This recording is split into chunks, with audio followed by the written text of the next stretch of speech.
Hello friends, welcome back to my channel favourite study exam platform. एक बार आपका बहुत बहुत स्वागत है मेरे channel favourite study exam platform पे। तो फ्रेंड्स, जैसे कि हम लोगों ने साइकोलॉजी ईवीएस के हम लोगों ने क्वेश्चंस कर रहे हैं जो इंपॉर्टेंट जो केवीएस इस डेट में आते हैं। आज हम हिंदी और भाषा शिक्षण के करेंगे। तो फ्रेंड्स, ये बहुत इंपॉर्टेंट होने वाला है सेशन। अगर सेशन को ज़्यादा से ज़्यादा लोगों में शेयर करिए। अगर वीडियो पसंद आए तो लाइक शेयर सब्सक्राइब जरूर करिएगा। तो फ्रेंड्स, स्टार्ट करते हैं। आज का हमारा इंपॉर्टेंस था, ये वही क्वेश्चंस लिए गए हैं जो बार बार रिपीट होते हैं एग्जाम में। तो फ्रेंड्स, वीडियो को लास्ट तक जरूर देखिएगा। स्टार्ट करते हैं। तो पहला क्वेश्चन हमारे स्क्रीन पे दे रखा है। क्वेश्चन को ध्यान से समझिएगा। शिक्षार्थियों में पढ़ने की संस्कृति का विकास करने के लिए जरूरी है। तो हमें बताना है कि जो बच्चे उनको पढ़ने की संस्कृति का डेवलपमेंट करने के लिए क्या जरूरी है। अधिक से अधिक पाठों वाली पाठ्य पुस्तक या पाठ्य पुस्तक के अतिरिक्त पाठ सामग्री उपलब्ध कराना, या अपरिचित और भिन्न परिवेश से जुड़ी रचनाएं मुहैया कराना, या पठन कौशल के मूल्यांकन का प्रतिशत बढ़ाना। तो आंसर क्या होगा गाइस? आंसर कीजिए। राइट आंसर हो जाएगा बी ऑप्शन, पाठ्य पुस्तक की अतिरिक्त पठन सामग्री भी उपलब्ध कराना। और सी ऑप्शन क्यों गलत हो गया? अपरिचित और भिन्न परिवेश से जुड़ी रचनाएं मुहैया कराना, क्योंकि गलत हो जाएगा। क्योंकि अपरिचित मतलब जिस परिवेश में वो रहता ही नहीं, उससे वो चीज़ें से मतलब मुहैया कराना, ये तो कोई मतलब ही नहीं है। तो मूल्यांकन का प्रतिशत बढ़ाना, ये भी गलत ऑप्शन हो जाएगा। और अधिक से अधिक पाठों वाली पुस्तक पढ़ाना, इससे भाषा की जो बच्चे की संस्कृति का विकास नहीं होगा। तो उसका राइट ऑप्शन होगा बी ऑप्शन। नेक्स्ट क्वेश्चन देखते हैं। क्वेश्चन दे रखा है, डायरी लेखन का मुख्य उद्देश्य है। तो हमें बताना जो डायरी लेखन करते हैं उसका क्या मोटिव है। वर्तनी का ज्ञान, या शब्द भंडार में वृद्धि, वाक् संरचना का ज्ञान, अपने भावों विचारों की ईमानदारी और आत्मविश्वास से पूर्ण भाषिक अभिव्यक्ति को प्रोत्साहित करना। तो क्या इसका उद्देश्य होगा? आंसर कीजिए। तो इसका राइट आंसर हो जाएगा डी ऑप्शन, अपने भावों विचारों और ईमानदारी और आत्मविश्वास से पूर्ण भाषिक अभिव्यक्ति को प्रोत्साहन करना। इसका राइट आंसर हो जाएगा। तो इसका राइट आंसर है डी ऑप्शन, वर्तनी का ज्ञान बिल्कुल गलत। शब्द भंडार में हम वृद्धि तो कर नहीं रहे हैं और वाक् संरचना का ज्ञान भी नहीं करे। तो इसका राइट आंसर डी ऑप्शन बिल्कुल करेक्ट है। आगे बढ़ते हैं अगले क्वेश्चन। तो रा का हमें उच्चारण स्थान बताना है। तो दे रखा है, तो आपको मैं बता दूं, या, रा और लाव और वा ये कौन से व्यंजन होते हैं? ये अंतस्थ व्यंजन होते हैं। और सा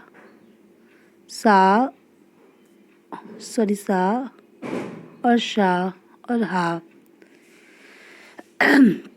तो या और शा जो होते हैं ये कौन से, वो किससे बोले जाते हैं? तो ये तालु से बोले जाते हैं। और रा और शा जो होते हैं वो किससे बोले जाते हैं? तो ये मूर्धा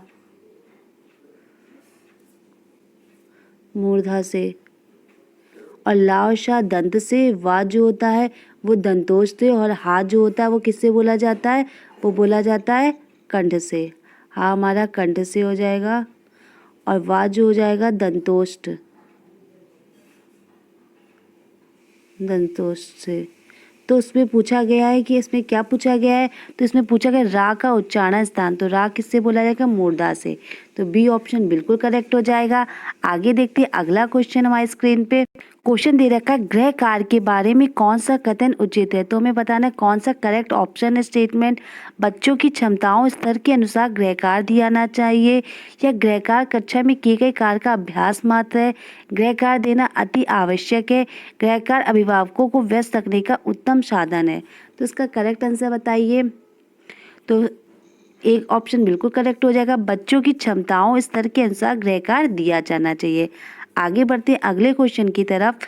भाषा शिक्षण में पाठ्य पुस्तकों के अतिरिक्त कौन सा सबसे कम प्रभावशाली है। तो हमें बताना है कौन सा जो है सबसे कम प्रभावशाली है। बच्चों की प्रश्नों के उत्तर लिखना, संवाद अदायगी, परिचर्चा करना, या घटना वर्णन करना।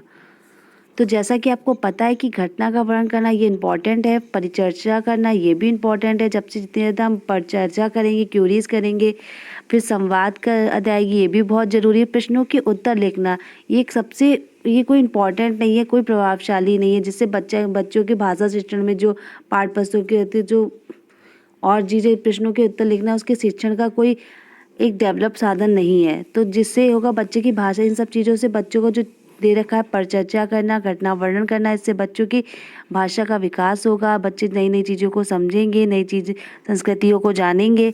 आगे बढ़ते अगले क्वेश्चन की तरफ दे रखा है। उच्च प्राथमिक स्तर पर भाषा की पाठ्य पुस्तक में विविध प्रकार की साहित्यिक रचनाओं का समावेश करने का मुख्य मोटिव क्या है? तो हमें साहित्यिक रचनाओं का बताना है। तो पहला ऑप्शन दे रखा है बच्चों की सभी प्रकार की साहित्यिक विधाओं में पारंगत करना, या विभिन्न प्रकार की साहित्यिक विधाओं की भाषाओं और संरचनाओं से परिचित होने का अवसर देना, या विभिन्न साहित्यिक विधाओं के प्रसिद्ध रचनाकारों से परिचित कराना, या पाठ्य पुस्तक निर्माण को परंपरा का निर्वाह करना। तो गाइस आंसर क्या होगा? आंसर कीजिए। तो इसका राइट आंसर हो जाएगा फ्रेंड्स, बच्चों को विभिन्न प्रकार की साहित्यिक विधाओं की भाषाई संरचनाओं से परिचित होने का अवसर देना। तो बी ऑप्शन बिल्कुल करेक्ट हो जाएगा फ्रेंड्स। आगे बढ़ते अगले क्वेश्चन की तरफ। क्वेश्चन दे रखा है हमारी स्क्रीन पे, प्राथमिक स्तर की पाठ्य पुस्तकों का निर्माण करते समय आप किस बिंदु पर विशेष ध्यान देंगे? तो ऑप्शन दे रखा है प्रसिद्ध लेखकों की रचनाएं शामिल हो, हिंदी भाषा के वैविध्यपूर्ण रूप से शामिल हो, या उपदेशात्मक पाठ शामिल हो, या कहानियां अधिक से अधिक शामिल हो। तो आप क्या ध्यान देंगे? तो बी ऑप्शन बिल्कुल करेक्ट हो जाएगा, हिंदी भाषा के वैविध्यपूर्ण रूप से शामिल हो। तो बी ऑप्शन करेक्ट हो जाएगा। आगे बढ़ते हैं अगला क्वेश्चन दे रखा है भाषा शिक्षण में पाठ्य पुस्तकों के अतिरिक्त कौन सा सबसे कम प्रभावशाली है? तो ये रिपीट हो गया क्वेश्चन। आगे बढ़ते हैं, जो भी मैंने बताया था प्रश्नों के उत्तर लिखना जो है सबसे कम प्रभावशाली होगा। आगे बढ़ते हैं अगले क्वेश्चन की तरफ।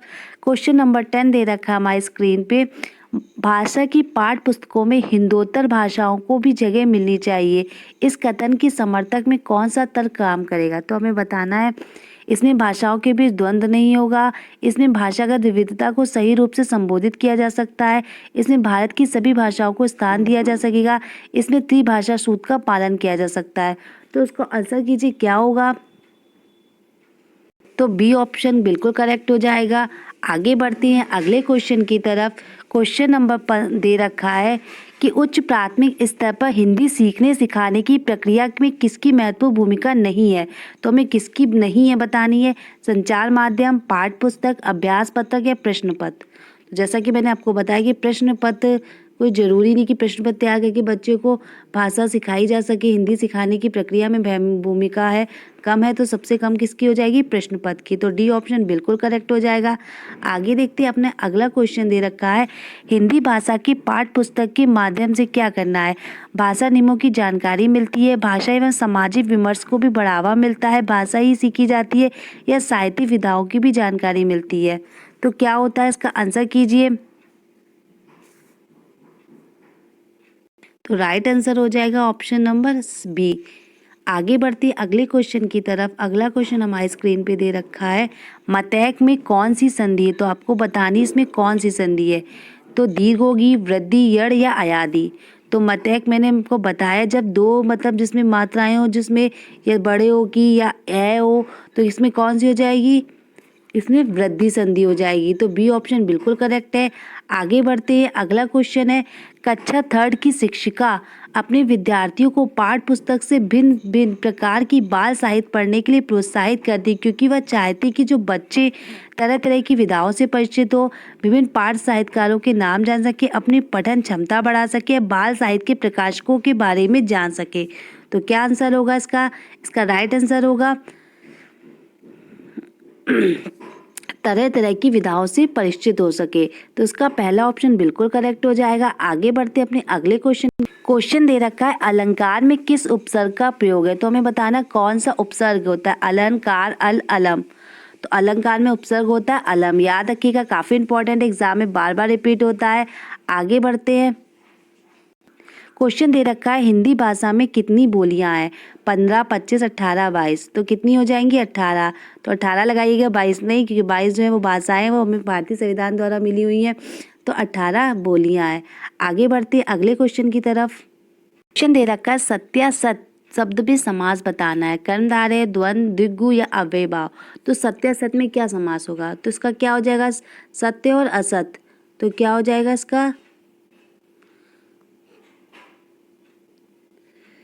तो इसका हो जाएगा द्वंद्व समास, सत्यासत। बी ऑप्शन बिल्कुल करेक्ट हो जाएगा फ्रेंड्स। आगे देखते हैं अगला क्वेश्चन। क्वेश्चन दे रखा है कि सामी ध्वनि का उच्चारण स्थान क्या है, दंत है, मूर्धा है, तालु है, दंतालु है। तो अभी मैंने आपको बताया कि शा जो ध्वनि है किसका उच्चारण स्थान होगा, तालु का हो जाएगा। तो सी ऑप्शन बिल्कुल करेक्ट हो जाएगा।